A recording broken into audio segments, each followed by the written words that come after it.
চমৎকার একটি দৃশ্য। আমার কলিগ খায়রুল ছিপজাল দিয়ে মাছ ধরছে। আমাদের এলাকায় মাছ ধরার এই জালটিকে আমরা বলি ছিপজাল। এক এক এলাকায় অবশ্য এক এক নামে পরিচিত। এইখানে খায়রুল আয়োজন করে মাছ ধরছে না, আমরা কাজে গিয়েছিলাম। অফিসের কাজে আমাদের অনেক প্রত্যন্ত অঞ্চলে ঘুরতে হয়। এরকম একটা দিনে আমরা কাজে গিয়েছিলাম। যখন যাচ্ছিলাম এই জায়গাটা দেখে মনে হলো 2 মিনিটের জন্য বাইকটা থামাই। 2 মিনিটের জন্য আমরা বাইকটা থামালাম।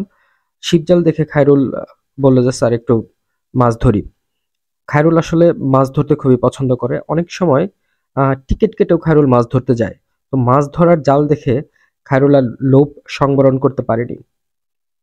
খায়রুল মাছ ধরতে চলে গেল, আমি ভিডিও করলাম। অবশ্য 2বারের চেষ্টাতেও খায়রুল কোনো মাছ ধরতে পারেনি।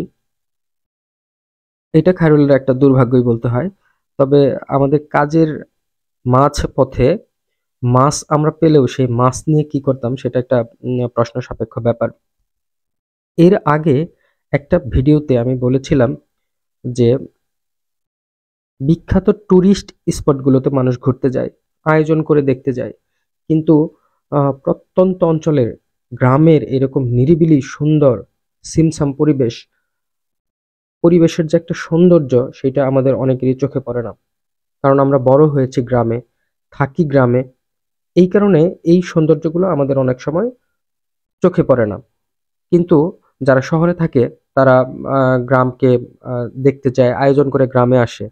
তো আমি চেষ্টা করি যখন আমি কাজের ফাঁকে বিভিন্ন জায়গায় ঘুরি, আমার চেষ্টা থাকে এই সৌন্দর্য, গ্রামের এই সৌন্দর্যগুলো ফ্রেমবন্দি করার।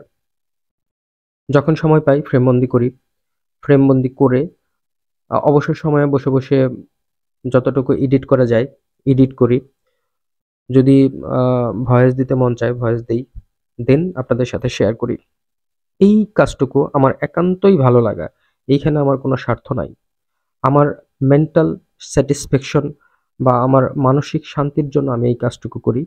এই কাজটুকু করতে গিয়ে আমার অন্য কোনো দিক থেকেও ওরকম খুব একটা ক্ষতি হয় না, বাট আমার সময় দিতে হয়।